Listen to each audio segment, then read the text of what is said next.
অবশেষে সেই প্রতীক্ষিত সময়, যেটা এত বছর ধরে অপেক্ষা, এবং সেই দেব, সেই শুভশ্রী এবং তাদের ফ্যানদের এত বছর ধরে ইচ্ছাটা আলটিমেটলি যে হতে চলেছে, তার জন্যই মনটা আরও ভালো হয়ে গেল। আমি কথা বলছি ধূমকেতুর পোস্টার নিয়ে, যেটা আজকে অ্যানাউন্স করা হয়েছে। এবং এটা কিন্তু রানা সরকার হোক বা অন্য কোনোভাবে ফেক কিছু নিউজ ফিউজ ছড়িয়েছে এরকম কেউ কিছু না।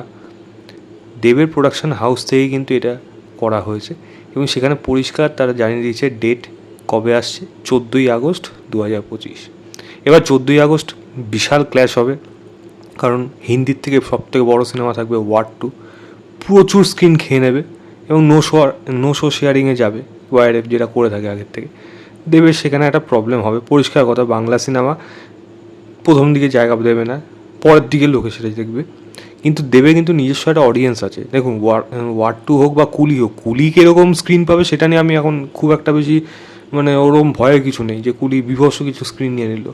এমন হতে পারে মানে সিনেপলিস পিভিআর আইনক্সের জন্য তারা যদি 8 সপ্তাহে যদি গ্যাপটা নেয়, বেসিক্যালি 4 সপ্তাহে তারা নেয়, যদি হয় তাহলে তো এই মাল্টিপ্লেক্সগুলো নেবে আর লোকাল মাল্টিপ্লেক্স নেবে, সেখানে একটা ভালো দেবে ধূমকেতু অনেকগুলো স্ক্রিন পেয়ে যাবে। কিন্তু যদি 8টা সপ্তাহ নেয় তাহলে কিন্তু অনেকগুলো স্ক্রিন কুলিও খাবে। তবে ওয়ার 2 প্রচুর সবথেকে বেশি স্ক্রিন পাওয়া সত্ত্বেও আমার বিশ্বাস ধূমকেতুর জন্য কোনো আলাদা অডিয়েন্স আছে।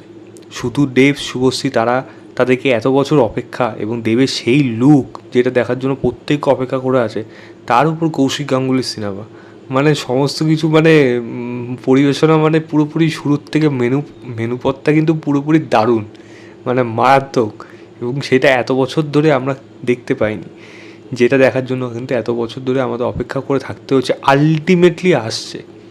এবার এটার জন্য কীরকমভাবে প্রচার করা হয় সেটা কিন্তু অনেক কিছু নির্ভর করছে। এবং দেব, শুভশ্রী তারা একসাথে কি প্রচার করতে আসে সেটাও কিন্তু একটা বড় বিষয়। কারণ যারা সিনেমার ব্যাপারে খবর রাখে বা অ্যাটলিস্ট দেব, শুভশ্রী ব্যাপারে খবর রাখে, তারা জানে একসাথে কিন্তু খুব একটা সচরাচর একদমই দেখা যায় না। এবং খুব কম লাস্ট একটা স্ক্রিন মানে স্টেজ শেয়ারিংয়ে প্রাইজ ডিস্ট্রিবিউশন দেখা গেছিলো, আদারওয়াইজ কিন্তু না। বাট এবার কি তারা আসে একসাথে, সেটা কিন্তু দেখার মতো বিষয়। যদি হয়ে যায়, এই সিনেমাটা কিন্তু ভাই রেকর্ড করতে চলেছে। হ্যাঁ, সিনেমাটা এরকম দেবে কমার্শিয়াল সিনেমা না, কৌশিক গাঙ্গুলির সিনেমা এবং এটা আর্ট মুভি, এটা কিন্তু পরিষ্কার বোঝা যাচ্ছে। এবার কৌশিক গাঙ্গুলির সিনেমার ফ্যান ফলোয়িংই একটা রয়েছে। তো ওভারঅল যারা বাংলা সিনেমার দর্শক, তারা কিন্তু ওয়ার 2 বা কুলি সেই দর্শক কিন্তু না।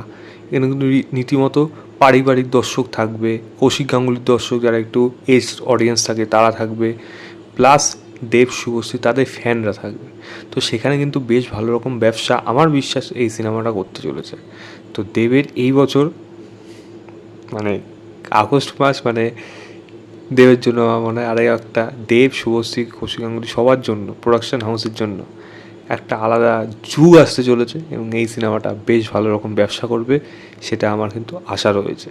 দেখা যাক সেটা কীরকম হয়। আপনারা যারা দেখেছেন অবশ্যই সেটা কমেন্ট করে জানাবেন কতটা এক্সাইটেড, এবং দেব, শুভশ্রী ফ্যানরা কতটা এক্সাইটেড সেটাও কিন্তু বলবেন। কারণ এটা কিন্তু শুধুমাত্র দেব, শুভশ্রী ফ্যানদের না, সিনেমা যারা ভালোবাসে তাদেরও কিন্তু এত বছর ইচ্ছা, যেটা সেইটা দেখাটা, সেটা কিন্তু দেখার অ্যাটলিস্ট সুযোগটা পাচ্ছি। সেটা কিন্তু আমাদের সবাইকে দেখে বলতে হবে, ভালো হোক খারাপ হোক যাই হোক, বাট আসছে, এটাই সব থেকে বড়ো কথা। আপনাদের কেমন লেগেছে অবশ্যই সেটা কমেন্ট করে জানাবেন। ভিডিওটা ভালো লাগে লাইক শেয়ার, চ্যানেলটাকে অবশ্যই সাবস্ক্রাইব করে দেবেন। বাই।